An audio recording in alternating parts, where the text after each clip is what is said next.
El principio y el fin del universo. Génesis capítulo 1, versículos 1 y 2.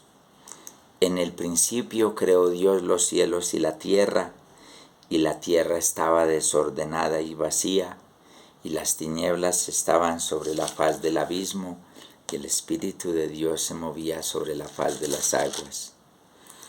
Aquí quiero compartir con ustedes un pasaje que nos muestra uno de los fundamentos de la fe bíblica, y es el fundamento por medio del cual un creyente se acerca a Dios creyendo que Dios es el creador de los cielos y de la tierra, y de que Dios crea el universo, todo lo que existe, de la nada. La primera parte que creo que es relevante es cuando en el Génesis versículo 1 dice: en el principio creó.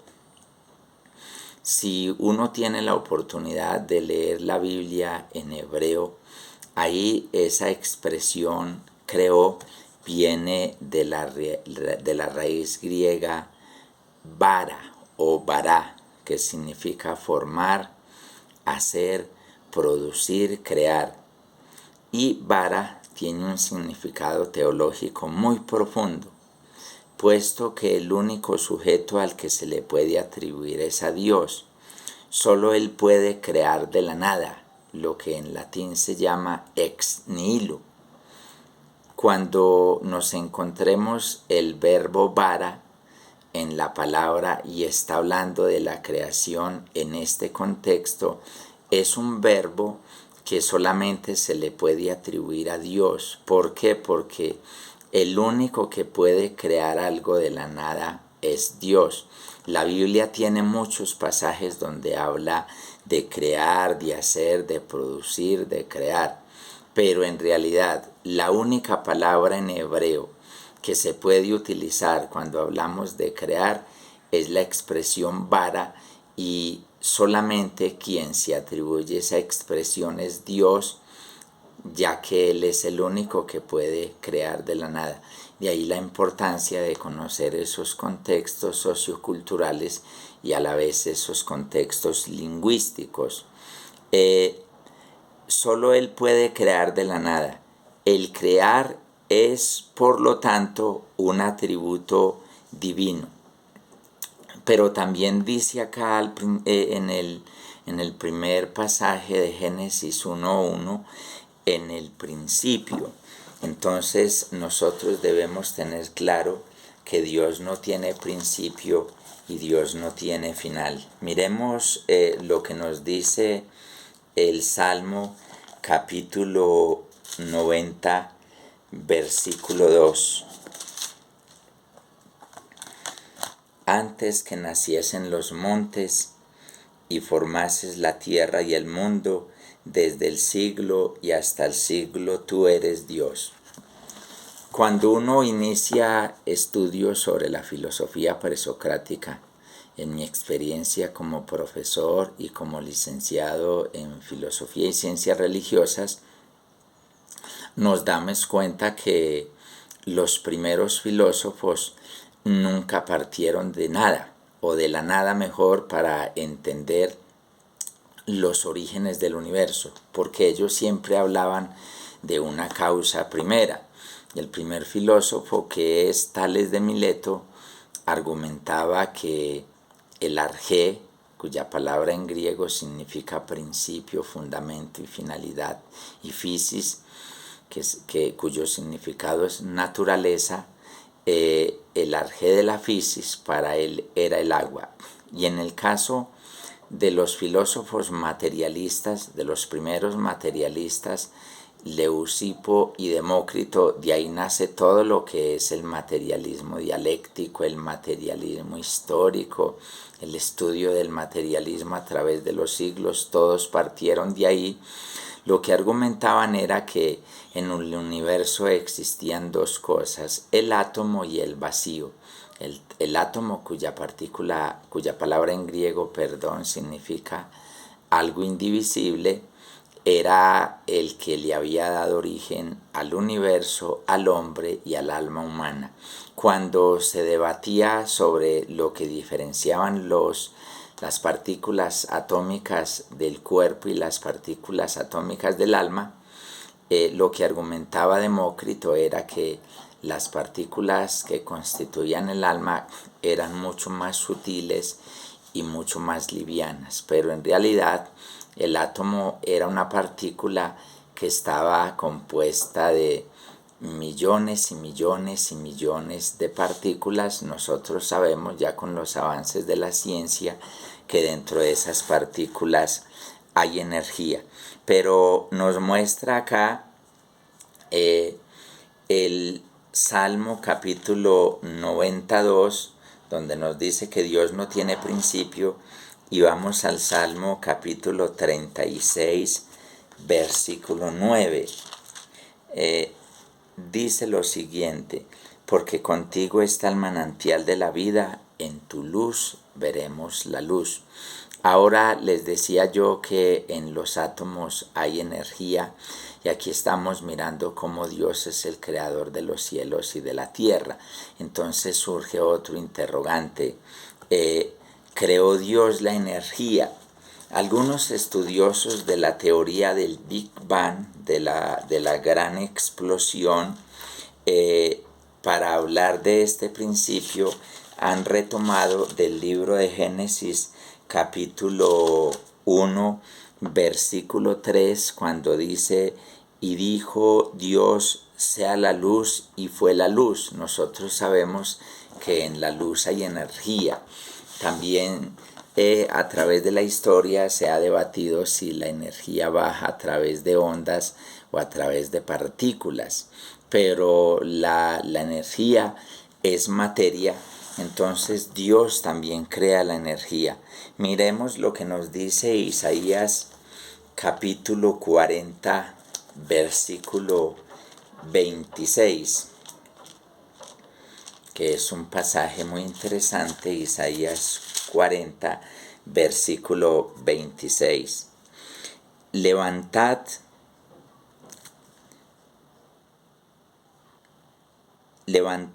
en alto vuestros ojos y mirad quién creó estas cosas. Él saca y cuenta su ejército, a todas las llamas por sus nombres. Ninguna faltará, tal es la grandeza de su fuerza y el poder de su dominio. Y si leemos nosotros Isaías 40, versículo 22, dice: Él está sentado sobre el círculo de la tierra, cuyos moradores son como langostas. Él extiende los cielos como una cortina, los despliega como una tienda para morar. Durante siglos se debatió si la tierra era redonda o no. Aquí, a través del profeta Isaías, 750 años antes de Jesucristo, ya la Biblia nos estaba mostrando la redondez de la tierra. Y con los orígenes de la teoría del Big Bang, donde uno de los postulados de la misma es que el universo está en una continua expansión, y nosotros no podemos negar eso porque ya se han hecho experimentos a través de telescopios que miran el comportamiento de las estrellas, el movimiento de las galaxias y del universo, y eso ya no es un secreto. El universo está en una continua expansión, y aquí nos está mostrando el profeta Isaías en 40:22. Él extiende los cielos como una cortina. O sea que eso ya estaba en la palabra del Señor. Los despliega como una tienda para morar. El filósofo francés Voltaire llegó a la siguiente conclusión después de haber contemplado la belleza, la perfección y la armonía del universo: si Dios no existiera, sería necesario inventarlo. También nos muestra la palabra del Señor cómo el Espíritu Santo siempre estuvo presente en esa creación. En Génesis capítulo 1, versículo 2, literal se dice: y el Espíritu de Dios se movía sobre la faz de las aguas. Entonces, para entender esta partecita, vuelvo a remitirlos a la expresión hebrea mover. Aquí utiliza la palabra merajefet en hebreo. Merajefet indica la acción de volar sobre el nido como hacen las águilas. De ahí viene esta expresión. El Espíritu de Dios siempre estuvo en cada movimiento, en cada proceso, en cada paso de la creación de Dios. La idea es que Dios estaba atento, cuidando y protegiendo todo el proceso de la creación, interviniendo sabiamente en cada paso de la creación. Todo fue milimétricamente diseñado. La belleza, el esplendor y el orden del universo fueron calculados de una manera minuciosa. Quizás por eso es que metafóricamente científicos, poetas, artistas, músicos, matemáticos, a través de la historia han dado expresiones para hablar del universo y su creador. Algunos han llegado a la siguiente conclusión: el universo fue creado por un poeta. Otros hablan de un pintor, otros hablan de un artista. En el caso de Einstein, una de las mentes más brillantes del siglo XX, y después de haber estudiado física, química, matemática y de haber planteado concepciones científicas sobre el universo que todavía siguen siendo difíciles para interpretar, de una manera sencilla dijo lo siguiente: Dios no juega al azar con los dados. Newton, ese gran pensador del siglo XVII, que también es un estudioso, una mente brillante, un revolucionario de la ciencia moderna, en uno de esos momentos de lucidez escribió lo siguiente: solo me basta con observar una hoja y un puñado de tierra para darme cuenta que Dios existe. Miremos lo que nos plantea el libro de Apocalipsis en el capítulo 4, versículo 11. Dice el libro de Apocalipsis: Señor, digno eres de recibir la gloria y la honra y el poder, porque tú creaste todas las cosas y por tu voluntad existen y fueron creadas. En realidad, si nosotros meditamos sobre la creación, solamente tendríamos que decirle al Señor que eres digno de recibir la gloria, la honra y la alabanza, y de glorificarle, porque todo lo que está a nuestro alrededor ha sido creado por Dios. Dios crea de la nada, ya que antes de su actividad creadora nada existía. Esto causa algunas dificultades para los filósofos materialistas, porque para ellos es imposible que Dios haya creado el universo, pero por eso les planteé ahora el estudio de la filosofía presocrática, en donde les argumentaba que, bien estudiado cada uno de estos filósofos, ellos siempre consideraron que tenía que haber una causa primera para hablar de los orígenes del universo. Isaías 46, versículo 10, dice lo siguiente el profeta Isaías: que anuncio lo por venir desde el principio y desde la antigüedad lo que aún no eran hecho, que digo, mi consejo permanecerá y haré todo lo que yo quiero. Y miremos lo que dice el libro de Hebreos capítulo 11, versículo 3. Hebreos capítulo 11, versículo 3.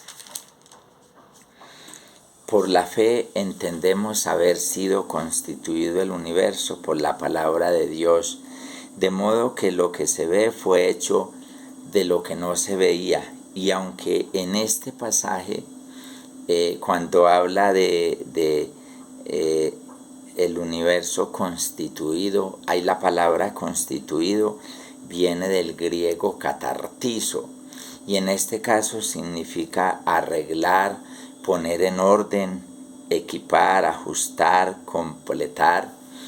Aquí no está hablando de una creación de la nada, aquí está hablando de un orden del universo. Sin embargo, en la cultura judía, ellos estaban totalmente convencidos, y si nosotros leemos los libros deuterocanónicos, de que Dios era el creador del universo y de que el universo había sido creado de la nada. Cuando uno inicia estudios de filosofía, me acuerdo, mi profesor Carlos Enrique Ortiz nos decía algo que es muy valioso para este momento. Lo que hizo la diferencia entre el nacimiento de la filosofía para los griegos y otros pueblos, él retomaba el pueblo judío, era que los griegos no tenían un libro sagrado en donde se hablara de un Dios creador de los cielos y de la tierra. Y en el caso del pueblo judío, ¿por qué no nació la filosofía con los judíos? Porque ellos ya tenían sus libros, ya tenían sus creencias que habían pasado a través de los siglos, de generación a generación, una tradición oral donde se hablaba de Dios como creador de los cielos y de la tierra. Dios no necesita materia previa para crear. La actividad creadora de Dios debe verse además en contraste con la condición de la tierra, previa a los actos creativos de Dios. Aquí habla de una tierra que estaba sin orden y que estaba vacía. Esto significa concretamente lo opuesto a la existencia. Cuando leemos Génesis capítulo 1, versículo 2, y la tierra estaba desordenada y vacía. Algunos sugieren que en realidad teológicamente, cuando se habla de esta expresión, era que ya había pasado un primer juicio de Dios sobre la creación, sobre la tierra, y que en realidad estaba desordenada porque necesitaba una nueva conformación, mas no una nueva creación. Y también habla de las tinieblas y de las aguas. Ahora, ¿qué representa esta expresión? Representan el caos o confusión y el desorden, pero también representa que hace imposible la existencia de algo. ¿Por qué? Porque aquí está hablando y la tierra estaba desordenada y vacía, y las tinieblas estaban sobre la faz del abismo. Al crear de la nada se afirman las dos únicas y diferentes dimensiones de existencia: creador y criatura. La existencia de la criatura es dependiente del creador. Aquí nos está mostrando que hay un creador y hay una criatura, y que el creador crea de la nada y que nosotros somos creados. San Agustín de Hipona tiene una expresión muy bonita: nos hiciste, Señor, para ti, y nuestro corazón estará en paz hasta que descanse en ti. La no existencia y las condiciones negativas para la existencia de criaturas de ninguna manera impiden la existencia o actividad de Dios. Aquí habla en la presencia de su Espíritu. Veamos lo que nos dice el Salmo capítulo 139, versículo 8.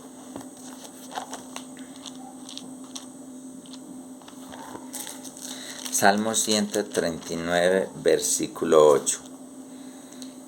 Si subiere a los cielos, allí estás tú, y si en el Sheol hiciere mi estrado, he aquí allí tú estás. Y el 11.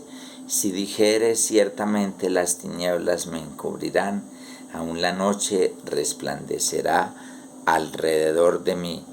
Ahora, ya para terminar, surge otro interrogante. ¿El universo tendrá un fin? Porque ya hablamos del principio. Científicamente se dice que nuestro Sol tiene 5.500 millones de años y que le restan 5.500 millones de años. La teoría del Big Bang, que se da entre 14.000, 18.000 millones de años atrás, también nos habla de un Big Crunch, o sea, de un universo que tiene un principio y también tendrá un final. Si uno hace un estudio minucioso sobre la evolución de las estrellas, al final nos vamos a encontrar con una supernova. Y recuerden ustedes que lo que hace una supernova es que muere, se da una explosión, pero después de la muerte de esa estrella nacen millones y millones de estrellas. Ahora, debemos tener claro, no solamente la creación tuvo un principio, sino que también tendrá fin, para dar lugar a una nueva creación en la culminación del plan redentor de Dios. Lo que dice el apóstol Pedro en la segunda carta, capítulo 3, versículo 7 al 13, confirma esto. Pero los cielos y la tierra que existen ahora están reservados por la misma palabra, guardados para el fuego en el día del juicio y de la perdición de los hombres impíos. Mas, oh amados, no ignoréis esto, que para con el Señor un día es como 1000 años y 1000 años como un día. El Señor no retarda sus promesas, según algunos tienen por tardanza, sino que es paciente para con nosotros, no queriendo que ninguno perezca, sino que todos procedan al arrepentimiento. Pero el día del Señor vendrá como ladrón en la noche, en el cual los cielos pasarán con gran estruendo, y los elementos, o sea, los átomos ardiendo, serán deshechos, y la tierra y las obras que en ella hay serán quemadas. También nos muestra la palabra del Señor que así como hablamos de un Dios creador, de un Dios que le da orden al universo, de un Dios que es perfecto, cuya creación es bella, perfecta y tiene una armonía, pero también muestra la palabra del Señor que indiscutiblemente el universo tendrá un final, porque se habla de cielos nuevos y tierra nueva. Apocalipsis 21:1. Vi un cielo nuevo y una tierra nueva, porque el primer cielo y la primera tierra pasaron y el mar ya no existía más. Muchas gracias, que el Señor les bendiga, y les invito para que empecemos a compartir cada uno de los 7 días de la creación.